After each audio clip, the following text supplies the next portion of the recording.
தரணி வாழ் தமிழர்களின் இதய ஒலி தமிழன் 24.com. யாழ்ப்பாண பல்கலைக்கழக விரிவுரையாளர் கொலை வழக்கில் புதிய திருப்பம். கொழும்பில் ரகசிய ஆயுத கிடங்கு, இளம் தம்பதியினர் தலைமறைவு. யாழ் போதனாவில் சிறுமியின் கை அகற்றப்பட்ட வழக்கு நீதிமன்றம் கண்டனம். ஜோசித ராஜபக்ஷ வழக்கு ஒத்திவைப்பு. இலங்கையை உலுக்கிய துயர சம்பவம், 11 பேர் பலி, 51 பேர் மீட்பு. இசை நிகழ்ச்சியால் கைதான கிளிநொச்சி இளைஞனுக்கு விளக்கமறியல். 14 வயது சிறுமி வன்கொடுமை. பொன் சிவகுமார நினைவேந்தல் பலி, கிழக்கு தவிசாளரிடம் வாக்குமூலம். சுவிஸ் ஆஃப்ரிங்கன் நகரத்தில் குறைந்த விலையில் சிறந்த தரத்தில் உங்கள் வீட்டு தேவைகளுக்கான யாவும் ஒரே இடத்தில். Little Asia. இங்கே தாயகத்தில் இருந்து தரமான மரக்கறி, ஃப்ரெஷ்ஷான இறைச்சி, சுவையான மீன் வகைகள் மற்றும் ஆசிய, ஆப்பிரிக்க, தாய்லாந்தில் இருந்து இறக்குமதி செய்யப்பட்ட பலசரக்கு பொருட்கள் அனைத்தும் ஒரே கூரையின் கீழ். உங்கள் ஷாப்பிங்கை இனிமையாக்க 200க்கும் மேற்பட்ட கார் பார்க்கிங் வசதி. மேலும் ஹைவேயில் இருந்து வரும் 700 மீட்டர் தூரத்தில் மிக பிரம்மாண்டமான லிட்டில் ஏசியா எக்ஸோட்டிக் ஃபுட். இன்னும் என்ன யோசிக்கிறீங்க? இப்பவே வாங்க, கையோட அள்ளிட்டு போங்க.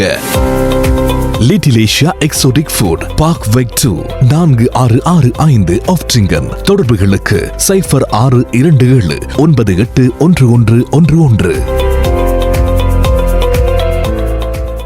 தொடர்பென விரிவான செய்திகள்.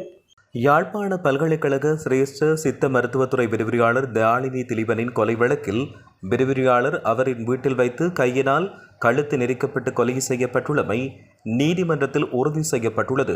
இந்த வழக்கு நேற்று யாழ்ப்பாண நீதவான் நீதிமன்றத்தில் விசாரணைக்கு எடுத்துக் கொள்ளப்பட்ட போது நீதவான் எஸ் லெனின்குமார் இந்த விடயத்தை சுட்டிக்காட்டியுள்ளார். இதையடுத்து மேலதிக விசாரணைகள் மற்றும் தொடர்ச்சியான சட்ட நடவடிக்கைக்காக வழக்கு எதிர்வரும் ஜூன் மாதம் 16ஆம் தேதிக்கு ஒத்திவைக்கப்பட்டுள்ளது. விரிவுரையாளர் கொலை வழக்கில் கைது செய்யப்பட்ட விளக்கமறியலில் வைக்கப்பட்டுள்ள சிரேஷ்ட விரிவுரையாளரின் மருமகன் மற்றும் மகள் ஆகியோரின் விளக்கமறியல் காலத்தையும் ஜூன் 16ஆம் தேதி வரை நீடிக்க நீதவான் உத்தரவு பிறப்பித்துள்ளார். கொழும்பு தெமட்டகொட பகுதியில் அமைந்திருந்த ரகசிய ஆயுத கிடங்கொன்றை போலீசார் சுற்றி வளைத்து 19 உள்நாட்டில் தயாரிக்கப்பட்ட கைத்துப்பாக்கிகள் மற்றும் 1 கோடி ரூபாவுக்கும் அதிக மதிப்புள்ள போதைப் பொருட்களை கைப்பற்றியுள்ளனர். சம்பவத்துடன் தொடர்புடைய 4 கைது செய்யப்பட்டுள்ள நிலையில் வீட்டில் தங்கியிருந்த இளம் தம்பதியினர் தப்பிச் சென்றுள்ளனர். குறித்த வீடு 3 மாதங்களுக்கு முன்னர் வாடகைக்கு எடுக்கப்பட்டு ரகசிய பதுங்குமிடமாக பயன்படுத்தப்பட்டதாக சுட்டிக்காட்டப்பட்டுள்ளது. தப்பியோடிய குடும்பத்தினர் குறித்து தகவல் அறிந்தவர்கள் பாலியகுட குற்றப்பிரிவுக்கு அறிவிக்குமாறு போலீசார் பொதுமக்களிடம் கோரிக்கை விடுத்துள்ளதாக தெரிவிக்கப்பட்டுள்ளது. யாழ்ப்பாணம் போதனா வைத்தியசாலையில் சிறுமி வைஷாலியின் கை அகற்றப்பட்ட வழக்கில் காலத்தை இழுத்தடித்து நீதிமன்றத்தின் நேரத்தை வீணாக்கும் போலீசாரின் போக்கை நீதிமன்றம் கண்டித்துள்ளது. அத்துடன் குறுகிய காலத்தில் இறுதி அறிக்கை வழங்கப்பட வேண்டும் என்று போலீசாருக்கு கட்டளையிடப்பட்டுள்ளது. 2023ஆம் ஆண்டு ஆகஸ்ட் மாதம் சாய்டில்யன் வைஷாலி என்ற சிறுமி காய்ச்சல் மற்றும் தோலில் ஏற்பட்ட தொற்றின் காரணமாக யாழ் போதனா வைத்தியசாலையில் சேர்க்கப்பட்டார். அவருக்கு மணிக்கட்டில் ஊசி மூலம் மருந்து செலுத்தப்பட்டது. ஓரிரு நாட்களில் மணிக்கட்டு வீக்கமுற்று பின் அந்த பகுதி வெட்டி அகற்றப்பட்டது. இவ்விடயத்தில் மருத்துவ தவறு நேர்ந்துள்ளதாக சிறுமியின் பெற்றோர் குற்றம் சுமத்தினர். இந்த வழக்கு யாழ்ப்பாண மேலதிக நீதவான் நீதிமன்றில் மேலதிக நீதவான் நஷ்மி குசைன் முன்னிலையில் நேற்று விசாரணைக்கு வந்துள்ளதாக தெரிவிக்கப்பட்டுள்ளது.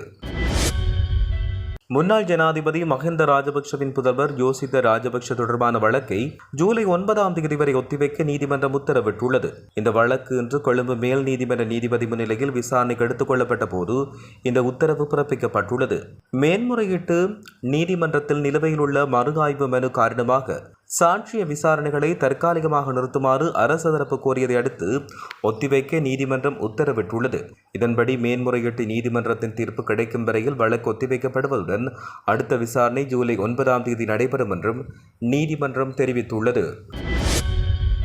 யாழ்ப்பாணம் சாவகச்சேரி நாவற்குழி பகுதியில் நடைபெற்ற இசை நிகழ்ச்சியொன்றில் விடுதலை புலிகள் பாடல்கள் பாடியதாக கூறப்படும் சந்தேக நபர் யாழ்ப்பாண மாவட்ட குற்றவியல் விசாரணை பணியத்தின் அதிகாரிகளால் கைது செய்யப்பட்டுள்ளார்.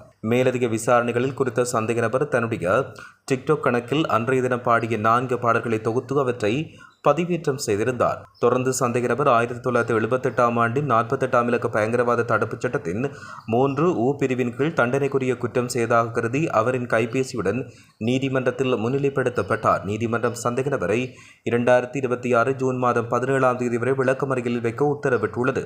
சந்தேக நபர் 24 வயதுடைய கிளிநொச்சி உதயநகர் பகுதியைச் சேர்ந்தவர் ஆவார்.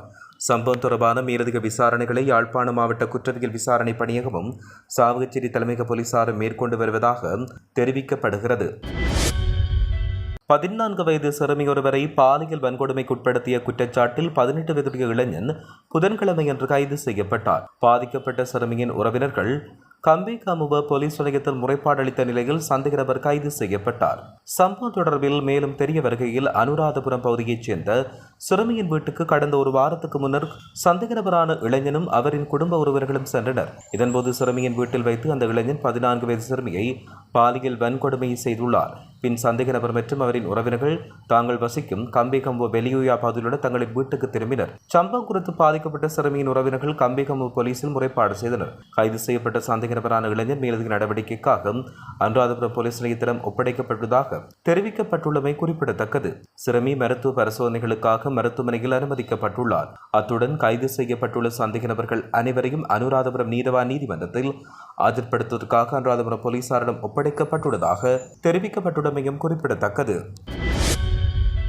களுத்துறை ஹொரணை கல்பாத பகுதியில் அமைந்துள்ள முதியோர் இல்லம் ஒன்றில் நேற்று மாலை ஏற்பட்ட தீப்பரவலில் சிக்குண்டு உயிரிழந்தோரின் எண்ணிக்கை 11ஆக அதிகரித்துள்ளதாக போலீசார் குறிப்பிடுகின்றனர். விபத்து நேர்ந்த போது குறித்த முதியோர் இல்லத்தில் 72 வயோதிபர்கள் தங்கியிருந்ததாக முதற்கட்ட விசாரணைகளில் உறுதிப்படுத்தப்பட்டுள்ளது. தீப்பரவல் ஏற்பட்ட உடனடியாக விரைந்து செயற்பட்ட மீட்புக் குழுவினர் மற்றும் காவல்துறையினர் அங்கிருந்த 44 முதியவர்களை எவ்வித உயிராபத்துமின்றி பாதுகாப்புடன் மீட்டுள்ளனர். தீப்பரவலை தொடர்ந்து 11 வயோதிபர்கள் திடீரென்று காணாமல் போன நிலையில் அவர்களை தேடும் பணிகள் தீவிரமாக முன்னெடுக்கப்பட்டன. தேடுதலின் பொழுது நேற்று சிலரின் உடலங்கள் மாத்திரம் கண்டெடுக்கப்பட்ட நிலையில் தற்போது காணாமல் போன 11 பேரும் உயிரிழந்துள்ளதாக உறுதிப்படுத்தப்பட்டுள்ளது. இதன் காரணமாகவே உயிரிழந்தோரின் எண்ணிக்கை 11ஆக அதிகரித்துள்ளதாக போலீஸ் ஊடக பேச்சாளர் அறிவித்துள்ளதாக தெரிவிக்கப்பட்டுள்ளது. பொன் சிவகுமாரனின் நினைவேந்தல் நிகழ்வு ஏற்பாடு தொடர்பில் வலிகாமம் கிழக்கு பிரதேச சபையின் தவிசாளர் தியாகராசா நிரோஷ் கோப்பாய் போலீசாரால் விசாரணைக்கு உட்படுத்தப்பட்டு வாக்குமூலம் வழங்கியுள்ளார். தமிழ் மக்களின் விடுதலைக்காய் முதல் வித்தாக நஞ்சருந்தி தன்னுயிரை ஆகுதியாக்கிய சிவகுமாரனின் 52வது நினைவேந்தல் உருவராயுள்ள திருவுருவச் சிலையில் வழமை போல வெள்ளிக்கிழமை காலை 8 மணிக்கு வலிகாமம் கிழக்கு பிரதேச சபையால் உத்தியபூர்வமாக ஏற்பாடு செய்யப்பட்டுள்ளது.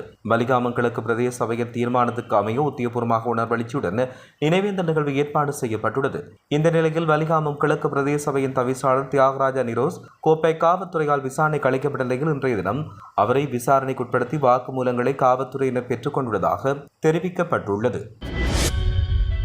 நாவலப்பிட்டியில் முச்சக்கர வண்டி மீது பிரதான வீதிக்கருகில் இருந்த பெரிய மரம் ஒன்று முறிந்து விழுந்ததில் பாடசாலை மாணவன் உள்ளிட்ட 3 உயிரிழந்தனர். குறித்த முச்சக்கர வண்டி நாவலப்பிட்டி மாப்பாகந்த பகுதியிலிருந்து நாவலப்பிட்டி நோக்கி பயணித்துக் கொண்டிருந்த போது இன்று காலை 6:45 மணிக்கு இந்த விபத்து இடம்பெற்றுள்ளது. இந்த விபத்தில் முச்சக்கர வண்டியில் பயணித்த ஒரு பாடசாலை மாணவன், அவரது தாய் மற்றும் மற்றொரு பெண் ஆகியோரே உயிரிழந்தனர். எனினும் இந்த விபத்திலிருந்து முச்சக்கர வண்டியின் சாரதி அதிர்ஷ்டவசமாக உயிர் தப்பியுள்ளார். விபத்து நடந்ததை தொடர்ந்து நாவலப்பிட்டிய காவல்துறை அதிகாரிகள் மற்றும் பிரதேசவாசிகள் இணைந்து மரத்திற்குள் சிக்கொண்டிருந்த 3 சடலங்களை மீட்டு நாவலப்பிட்டிய மாவட்ட பொது வைத்தியசாலையில் சேர்த்துள்ளனர். இந்த நிலையில் நெடுங்காலமாக மக்கி போயிருந்த அந்த ஜூக்கலிப்டஸ் மரத்தை வெட்டி அகற்றுமாறு சம்பந்தப்பட்ட தரப்பினருக்கு பலமுறை அறிவித்தும் அதற்கு இதுவரை எவ்வித தீர்வும் வழங்கப்படாத காரணத்தால் இந்த விபத்து ஏற்பட்டுள்ளதாக பிரதேசவாசிகள் குற்றம் சுமத்தியுள்ளனர். காலையில் 16 வயது சிறுவன் ஒருவர் மீது கொடூரமான தாக்குதல் நடத்திய குற்றச்சாட்டில் ஒரே குடும்பத்தைச் சேர்ந்த 4 பேர் காவல்துறையால் கைது செய்யப்பட்டுள்ளனர். சமூக வலைதளங்களில் பரவிய காணொலியின் அடிப்படையில் 2 பெண்கள் உள்ளிட்ட ஒரே குடும்பத்தைச் சேர்ந்த 4 கைது செய்யப்பட்டுள்ளனர். கைது செய்யப்பட்டோர் 47 வயதுடைய பெண், அவரின் கணவர் மற்றும் அவர்களின் 17 வயதுடைய மகள் மற்றும் மகன் என்று தெரிவிக்கப்பட்டுள்ளமையும் குறிப்பிடத்தக்கது. யாழ்ப்பாணம் செம்மணி மனித புதைகுழியில் நேற்றைய அகழ்வு பணியின் போது சிறுவர்களின் என்று சந்தேகிக்கப்படும் 4 எலும்பு தொகுதிகள் உள்ளிட்ட புதிதாக மேலும் 5 எலும்புக்கூட்டு தொகுதிகள் அடையாளம் காணப்பட்டு மீட்கப்பட்டுள்ளன. செம்மணி மனித புதைகுழி விவகாரம் தொடர்பிலான 3ஆம் கட்ட அகழ்வு பணியில் 15ஆம் நாள் அகழ்வு நேற்றைய தினம் நீதிமன்ற உத்தரவுக்கமைய தடயவியல் நிபுணர்கள் முன்னிலையில் இடம்பெற்றிருந்தது. நேற்றைய அகழ்வின் பொழுது சிறுவர்களது என்று சந்தேகிக்கப்படுகின்ற 4 எலும்பு தொகுதிகள் உள்ளிட்ட புதிதாக 5 மனித எலும்பு தொகுதிகள் அடையாளம் காணப்பட்டுள்ளதுடன் ஏற்கனவே அடையாளம் காணப்பட்ட 6 மனித எலும்பு தொகுதிகள் முழுமையாக அகழ்ந்தெடுக்கப்பட்டுள்ளன. இதற்கமைய இதுவரை செம்மணி மனித புதைகுழியின் தடயவியல் அகழ்வாய்வு தளம் 1 மற்றும் 2 மொத்தமாக இதுவரை 275 மனித எலும்பு தொகுதிகள் அடையாளம் காணப்பட்டுள்ளன. அவற்றில் 272 மனித எலும்பு தொகுதிகள் தற்போது முழுமையாக அகழ்ந்து எடுக்கப்பட்டுள்ளன. மேலும் நேற்றைய அகழ்வின் போது மனித எலும்பு குவியல்கள் 2 புதிதாக அடையாளம் காணப்பட்டு அகழ்ந்தெடுக்கப்பட்டுள்ளன. அதில் ஒரு எலும்பு குவியலில் மனித மண்டையோடுகள் உடைந்த நிலையில் சிதைந்து துண்டுகளாக காணப்பட்டுள்ளன. அவ்வாறு கண்டெடுக்கப்பட்ட அனைத்து மனித எச்சங்களும் சட்ட மருத்துவ நிபுணர்களால் முறைப்படி சேகரிக்கப்பட்டு நீதிமன்ற கட்டுக்காவலில் பத்திரமாக வைக்கப்பட்டுள்ளன.